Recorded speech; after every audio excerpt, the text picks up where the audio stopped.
Mona Yacoubian joins me now. She is a senior advisor at the U.S. Institute of Peace for Syria, Middle East, and North Africa.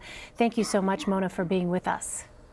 Of course, thanks for having me. So you have been following the situation in Syria closely since the Arab uprisings in 2011. Briefly explain what's been going on there and how we have arrived to this point. Well, I think we're seeing this evening in fairly dramatic fashion how the Syrian conflict has evolved from what was initially peaceful demonstrations as part of the Arab Spring, now nearly 9 years ago, into perhaps one of the most complex and dangerous conflicts in the world. What we're seeing this evening in particular is the result of a decision by the U.S. back in 2014 or 2015 to rely on the Kurds as our local partners on the ground. They were the ones willing to take up the fight with us against ISIS at great cost. They've lost an estimated 11,000 fighters. But this came with Turkey's displeasure, and now we're seeing the impact of that decision. A spokesman for the Kurdish-led Syrian Democratic Forces tweeted Monday saying, quote, U.S. forces did not fulfill their responsibilities and began withdrawing from the border. How much are the Kurds seeing this as a betrayal by the United States?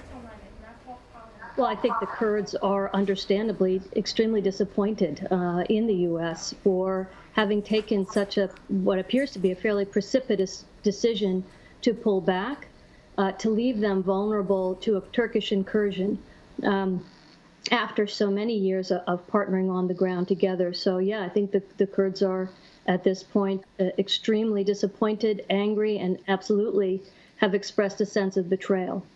What message do you think it sends, Mona, to American allies in the Middle East and across the globe? Well, I think it sends a very troubling message to our allies in the region. There's already some displeasure from Israeli allies, noting their concerns about the U.S. leaving our Kurdish partners high and dry. And of course, this certainly can resonate well beyond the region to our other allies. But I'd also add, I think it's important to understand what message does it send to our adversaries, to Russia, to Iran, to ISIS. And on that point, could the withdrawal of U.S. troops enable an ISIS resurgence in the region? I think that is a very real concern. We've already seen in the past several weeks already signs of ISIS sleeper cells activating.